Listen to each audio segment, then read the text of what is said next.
আসসালামু আলাইকুম। সবাই কেমন আছেন? আলহামদুলিল্লাহ, আমরাও ভালো আছি। চলে আসলাম নতুন একটা ভিডিও নিয়ে। অনেক দিন ধরে ভিডিও দিতে পারছি না। শরীরটা বেশি ভালো ছিল না, ঠান্ডা লেগেছিল। আলহামদুলিল্লাহ এখন কিছুটা সুস্থ। চলে আসলাম আজকে একটি নতুন রেসিপি নিয়ে। আপনারা দেখতেই পাচ্ছেন চুলায় কী মাছ আমি সিদ্ধ করছি। জি, পাঙ্গাস মাছ। যদিও পাঙ্গাস মাছ এখন আমাদের জাতীয় মাছ হয়ে গিয়েছে। ইলিশের যে দাম,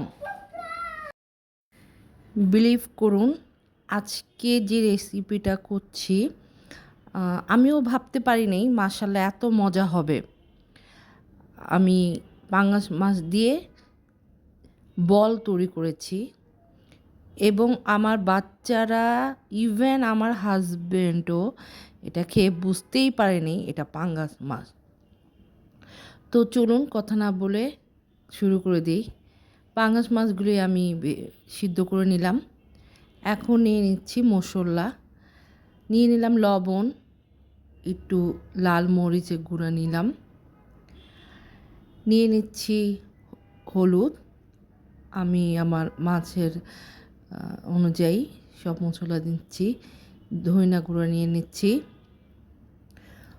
একটু জিরা গুঁড়া দিয়ে দিচ্ছি, হলুদ, মরিচ, ধনিয়া, জিরা, লবণ। এখন দিচ্ছি কাবাব মশলা। কাবাব মশলাটা দিলে এই মাছের যে ঘ্রাণটা, ওইটার টেস্টটাও চেঞ্জ হয়ে যায়। এখন আরেকটা দিয়ে দিচ্ছি মামা নুডলসের যে ভিতরে মশলাটা থাকে সেটা। এটা দিলে আসলে খাবারের টেস্ট অনেকটা চেঞ্জ হয়ে যায়। এখন দিয়ে দিচ্ছি একটু গরম মশলা গুঁড়া।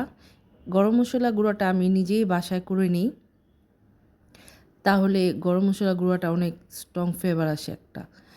এখন আমি দিয়ে দিচ্ছি ব্লেন্ডারে পেঁয়াজ, ধনিয়া পাতা, পেঁয়াজের কলি, এগুলি সব আগে আমি একটু ব্লেন্ড করে নেব। এগুলি সব আমি এখন একটু ব্লেন্ড করে নিচ্ছি, তাহলে কি হয় জগটার উপরে চাপ পড়ে না। এটা আমি আগে ব্লেন্ডটা করে নিব, পরে আমি মাছগুলি ব্লেন্ডারে ব্লেন্ড করব।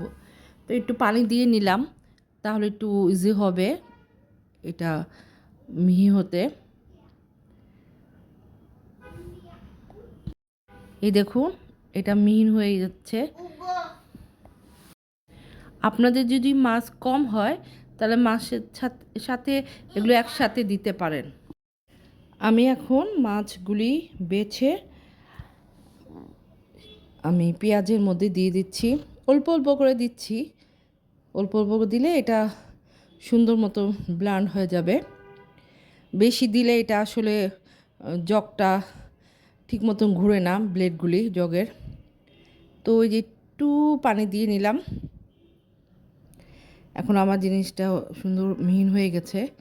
আমার হয়ে গেল জিনিসটা। আমি সব মশলা যে রেখেছিলাম সেটার সাথে এটা দিয়ে দিচ্ছি। এখন একটু দিলাম, ওগুলি আমার ওই সবগুলি হয়ে গেছে।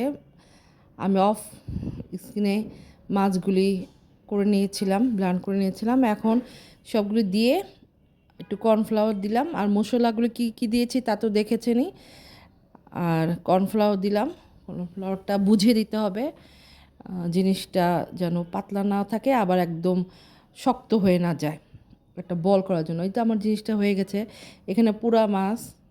এখন আমি একটু ওগুলি নিয়ে গোল গোল করে গরম তেলে দিয়ে দিচ্ছি। আসলে কি বলবো, এটা এইভাবে একটু করে খেয়ে দেখবেন, কাবাব মশলা দিয়ে, মামা নুডলসের মশলাটা দিয়ে খুবই মজা। মানে কেউ ধরতেও পারবে না এটা যে পাঙ্গাস মাছের বল। আর ভাজা ভাজাটা গরম গরম খেলে ভাতের সাথে, গরম গরম ভাতের সাথে খুবই মজা। আমার হাজবেন্ড সে এরকম তেলে থেকে ভেজে ভেজে দিচ্ছি আর সে কতগুলি খেয়ে ফেলেছে। তো এই দেখুন আমার ভাজা হয়ে যাচ্ছে। এই যে একটু লাল লাল করে ভেজে নিচ্ছি। লাল লাল করে ভেজে নিলে জিনিসটা ভাঙে না। যখন তুলবেন একটু শক্ত করেই তুলবেন, নরম করে তুললে এটা ভেঙে যায়। আমার অনেকগুলি হয়ে গেল, এই যে ভেজে ফেলছি।